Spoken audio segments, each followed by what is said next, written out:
Alhamdulillah wassalatu wassalamu ala Rasulillah wa ala alihi wa sahbihi wa man ihtada bihuda. Amma ba'd.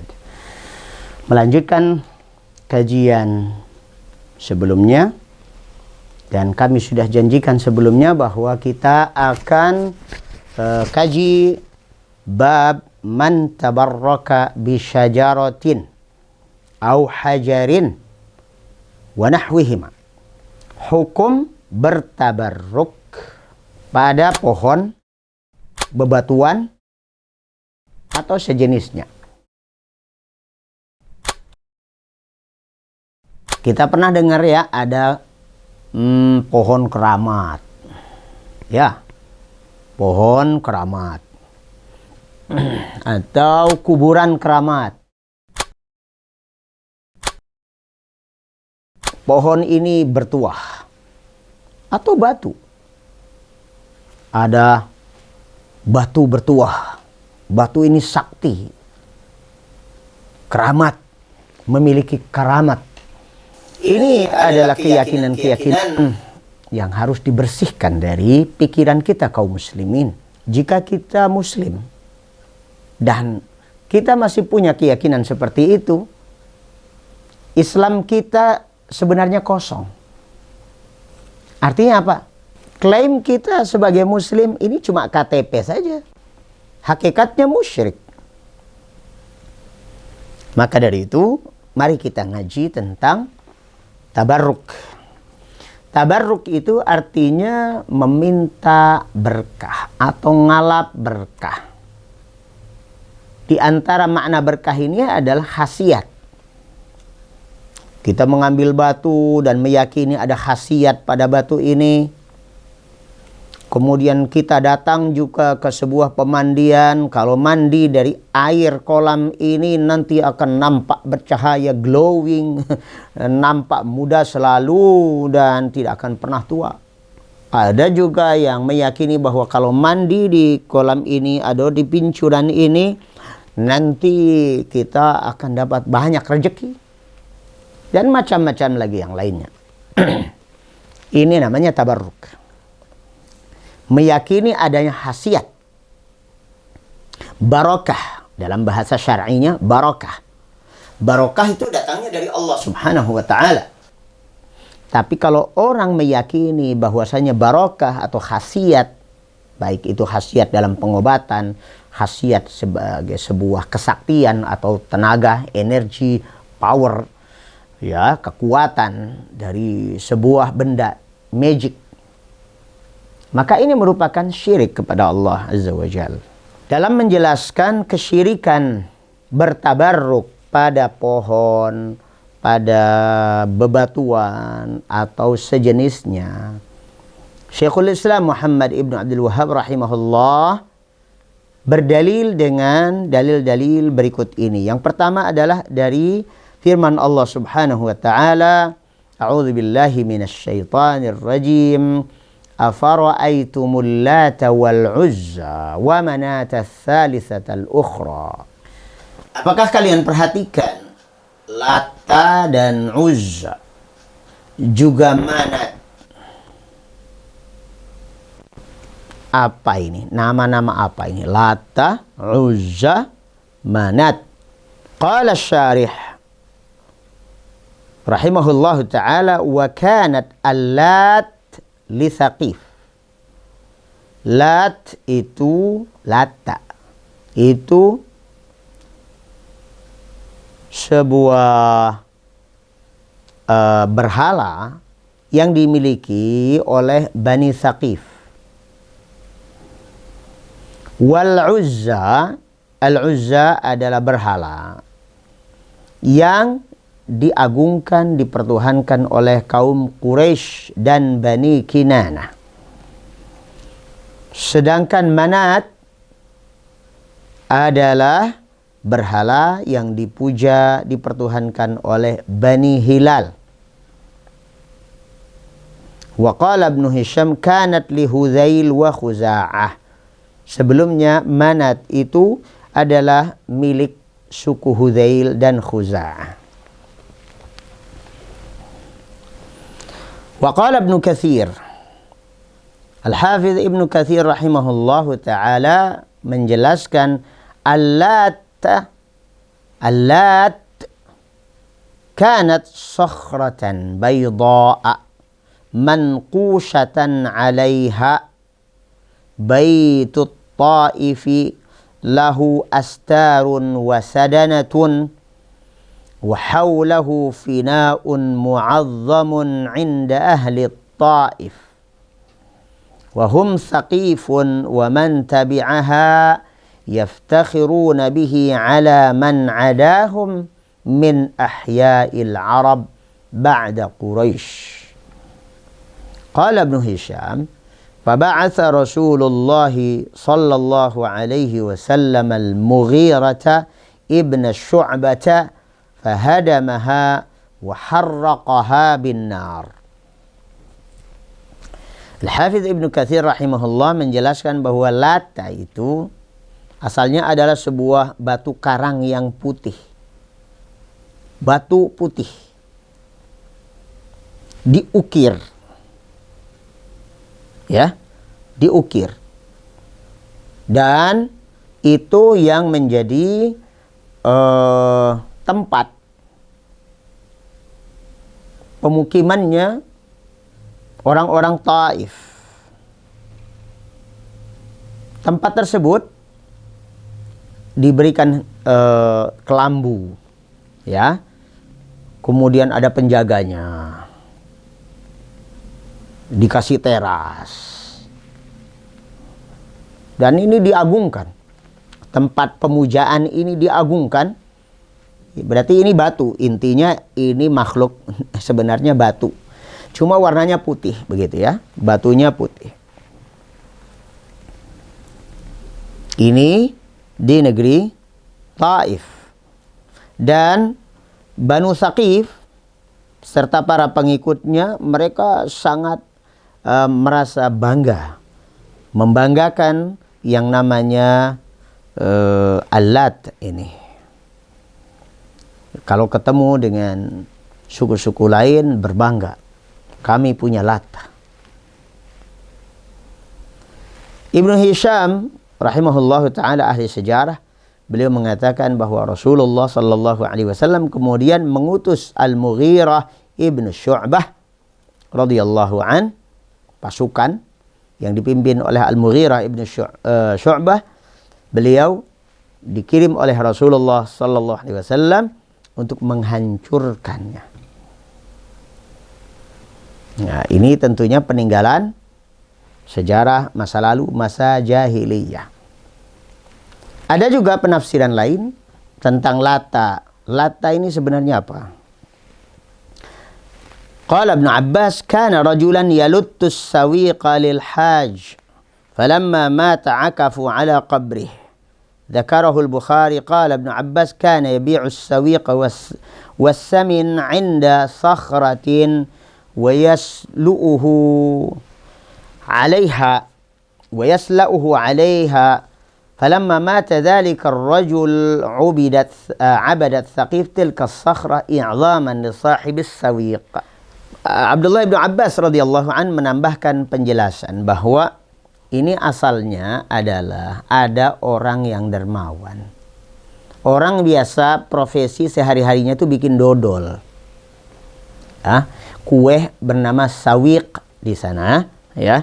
Yang kalau di kita ini ya itu kan dari tepung dikasih apa, kemudian diadon, ya. Kemudian sudah matang disajikan kepada orang-orang haji. Jadi ini seorang dermawan. Terkenal dengan kedermawanannya, ketokohannya. Nah, kemudian beliau meninggal, dikuburkanlah. Ya, kuburannya di mana? Berada di sakhrah tersebut, di batu putih tersebut. Maka berikutnya adalah untuk mengenang kebaikan dan kedermawanan, ketokohan orang tersebut, maka selanjutnya adalah justru batu putih itu yang disembah oleh mereka sebagai simbol awalnya, sebagai simbol si Latta ini, alladzi yaluttus sawiq, orang yang mengadon, bikin dodol itu untuk dibagi-bagikan kepada orang haji, ya. Ya, kita paham bahwasanya kedermawanan dan ketokohan seseorang itu menarik. Lalu itu terjadi bersemayam cinta di dalam hati, menjadi idola. Tapi oleh syaitan digiring hati manusia itu lama-kelamaan malah jadi menyembahnya. Sebelum menyembahnya itu awalnya cuma untuk dikenang saja. Tapi lama-kelamaan menjadi persembahan. Na'udzubillah. Ini tentang Al-Lata, Al-Uzza, dan Manat.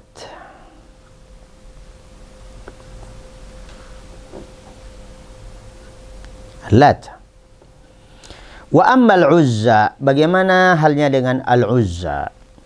Faqala Ibnu Jarir, kanat syajaratun 'alaiha bina'un wa astarun binakhlatin baina Makkah wa Taif. Kanat Quraisy yu'azzimunaha. Kama qala Abu Sufyan yawma Uhud, lana al-'uzza wa la 'uzza lakum. Faqala Rasulullah sallallahu alaihi wasallam, qulu Allahu maulana wa la maula lakum. Al-Uzza ini berhala juga yang diagungkan oleh orang-orang Quraisy. Ibnu Jarir rahimahullahu ta'ala menjelaskan, ini asalnya adalah sebuah pohon. Jadi yang disebut dengan Al-Uzza ini asalnya adalah sebuah pohon. Berarti kalau di kita ini sebutannya pohon keramat, itu pohon yang dikeramatkan. Pohon ini kemudian dikasih bangunan, ya, dikasih kelambu, dikasih apa tuh namanya, baju, ya, dikasih kain. Pohon tersebut ada di sebuah perkebunan di antara Makkah dan Taif. Ini, jadi asalnya pohon yang kemudian dikeramatkan, dan ini menjadi kebanggaan. Salah satunya dibuktikan dengan adanya ungkapan Abu Sufyan ketika beliau belum masuk Islam. Karena beliau masuk Islam pada waktu Fathu Makkah, pembebasan kota Makkah. Nah, pada waktu perang Uhud tahun ketiga Hijriyah, Abu Sufyan masih musyrik. Ketika berhadapan dengan kaum muslimin dalam perang Uhud, dia apa yel-yelnya itu? Ya, yel-yel yang diucapkan oleh Abu Sufyan, kami punya Uzza, sedangkan kalian tidak punya Uzza. Akhirnya Nabi SAW menyuruh pasukannya untuk mengatakan, menjawab, Allahu maulana wala maula lakum. Allah lah pelindung kami, adapun kalian tidak ada yang bisa melindungi kalian. Allahu Akbar. Jadi ini adalah sebuah jawaban telak atas kebanggaan Abu Sufyan yang pada saat itu masih musyrik. Wa amma Manat. Sekarang kita bicara tentang Manat. Apa ini Manat ini?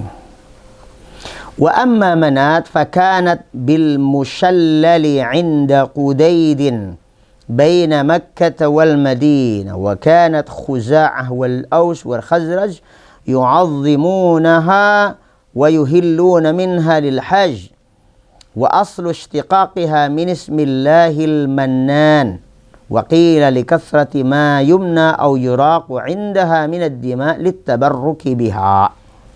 Ini adalah perairan al-mushallal, ada apa namanya itu, pincuran gitu ya, pancuran. Pancuran air ada di sebuah tempat bernama Qudayd. Ini tempat antara Makkah dan Madinah. Suku Khuza'ah dan Aus serta Khazraj sangat mengagungkan ini. Jadi kalau kita Lihat ada orang datang ke pemandian keramat, nanti kalau pulang dari mandi di situ katanya awet muda lah, kemudian tambah kuat misalnya ya. Nah, ini adalah syirik kepada Allah Subhanahu wa taala. Demikian tentang nama-nama ini yang disebutkan oleh Allah Azza wa Jal. Afara'aitumul Lat wal Uzza wa Manat ats-tsalitsatal ukhra. Jadi makhluk-makhluk atau barang-barang tersebut bisa jadi batu seperti Lat, kemudian bisa jadi pohon seperti Uzza, juga musyallal ya. Ini ada dalam pemandian atau pincuran perairan, dan ini semua adalah makhluk Allah Subhanahu wa taala. Diyakini memiliki khasiat dan mereka bertabarruk, ngalap berkah dari barang-barang tersebut. Bagaimana di negeri kita? Banyak hal. Ya, banyak hal. Ada yang datang ke kuburan. Ada yang sengaja kuburan itu memang dihias, dibersihkan, dibuat ada apa namanya tuh pergolanya ya. Kemudian diiklankan kepada masyarakat umum bahwa ini adalah kuburan Syekh Fulan, keramat. Sehingga orang-orang datang ke situ. Ada yang bertahlil, ada yang baca Al-Quran, ada yang berdoa. Tapi sebenarnya motifnya apa ya? Fulus. Motifnya adalah fulus. Karena orang-orang yang masuk ke situ, nah itu kemudian harus masukkan infak, masukkan sedekah. Oh, ya. Sehingga pemilik situs tersebut kaya raya. Nanti dia bikin lagi di mana kebohongan. Dan ini terbukti sejak zaman dulu, bukan hanya di negeri kita saja. Seperti disebutkan oleh para ulama bahwa Ali ibnu Abi Thalib radhiyallahu an, itu kuburannya tidak hanya di satu tempat. Ada beberapa tempat. Semuanya mengaku ini kuburan Ali ibnu Abi Thalib radhiyallahu an.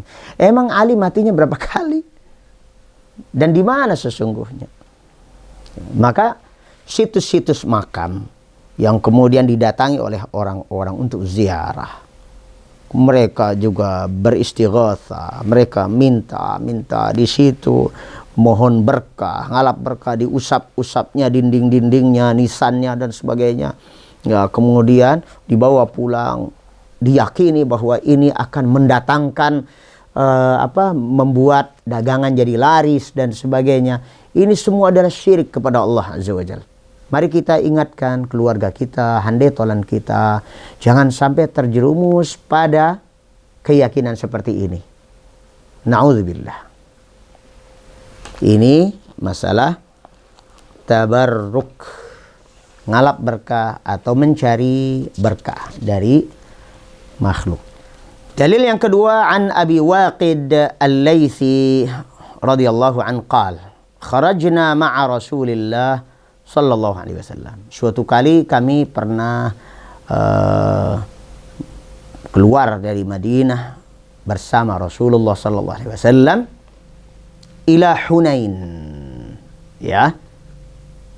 Keluar kemana? Perang Hunain. Wa nahnu hudatsa'u ahdin bi kufrin. Kami baru saja keluar daripada kekufuran. Artinya baru masuk Islam. Maka kalau muslim baru itu sebenarnya kalau dalam bahasa Arab itu haditsu ahdin bil kufur, atau lebih enaknya disebut al-muslimul jadid, muslim baru.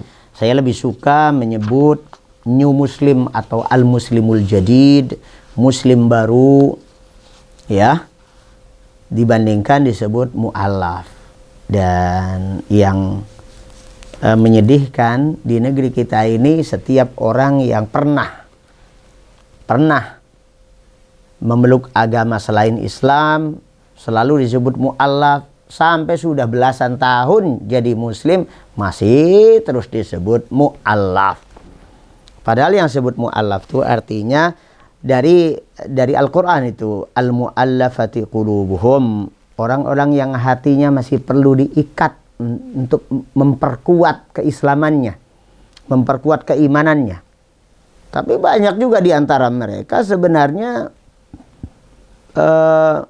malah dalam 1-2 tahun keimanannya malah jauh lebih kuat daripada orang-orang yang sudah muslim sejak lama atau tidak pernah kafir. Ya, saya memiliki teman-teman mantan pastor, mantan pendeta, mantan misionaris.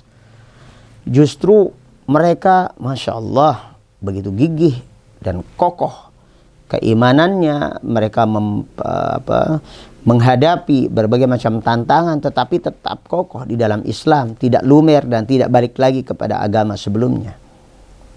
Nah, mereka tidak rela disebut mu'allaf. Ya, bagaimana? Hati kami sudah kuat, ya, kokoh di dalam Islam. Tapi ya itulah namanya istilah orang awam menyebutnya seperti itu. Nah, Abu Waqid Al-Laythi radhiyallahu an bercerita bahwa suatu kali kami bersama Rasulullah sallallahu alaihi wasallam dalam sebuah perang. Ya, kita kenal bahwa perang Hunain ini pada akhirnya Allah Subhanahu wa taala takdirkan kaum muslimin kalah. Padahal jumlahnya sangat besar. Karena yang berangkat bareng dari Madinah saja 14.000 orang. Belum lagi penduduk Makkah dan sekitarnya yang pada saat itu menyerahkan diri dan menjadi muslim baru. Nah, apa kata beliau? Walil musyrikina sidratun ya'kufuna indaha.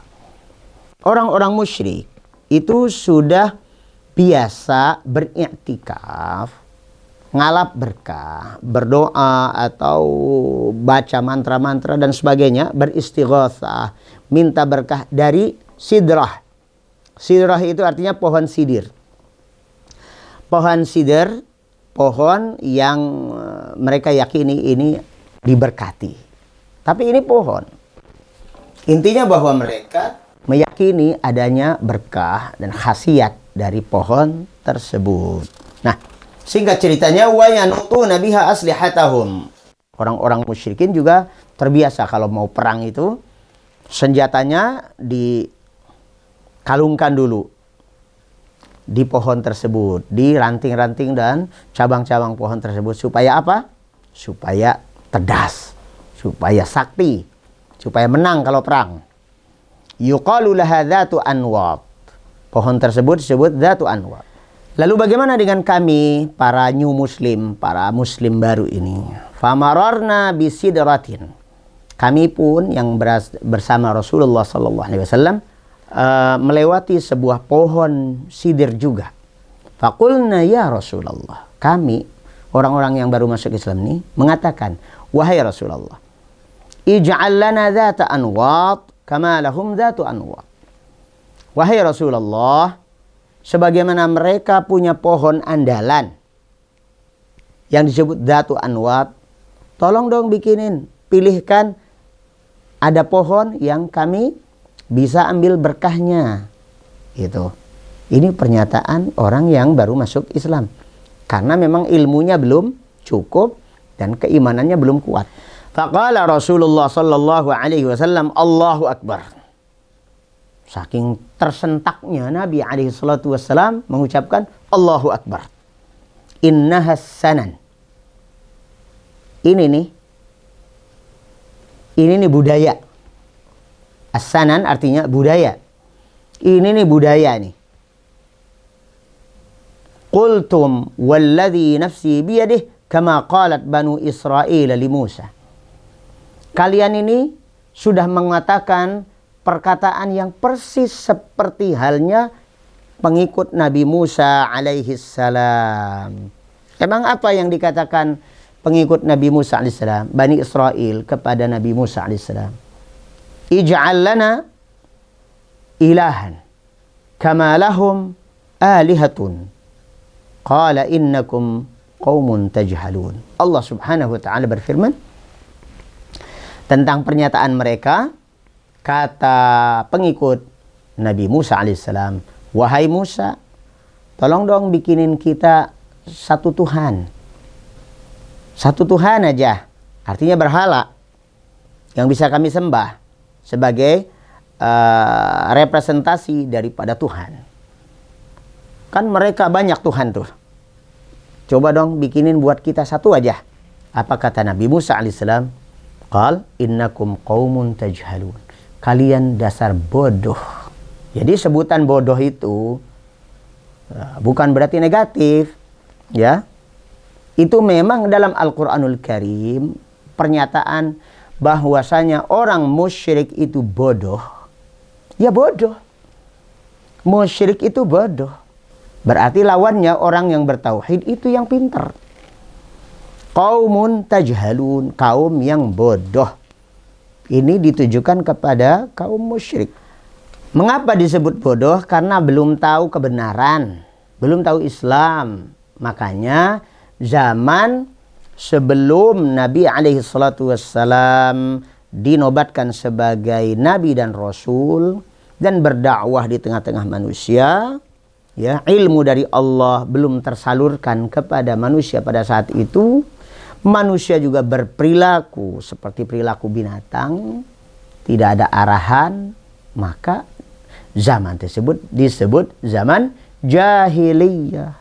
Jahil, kebodohan.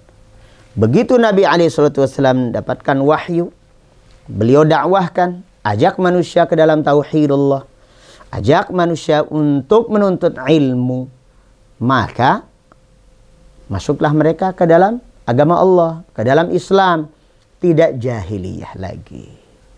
Semoga Allah Subhanahu wa taala hindarkan dari kita sifat-sifat jahiliyah dan perilaku-perilaku jahiliyah, dan semoga Allah Subhanahu wa taala bimbing kita semua untuk menjadi hambanya yang bertauhid, ikhlas dalam beribadah kepada Allah Azza wa Jalla, jauh dari syirik dan musyrikin.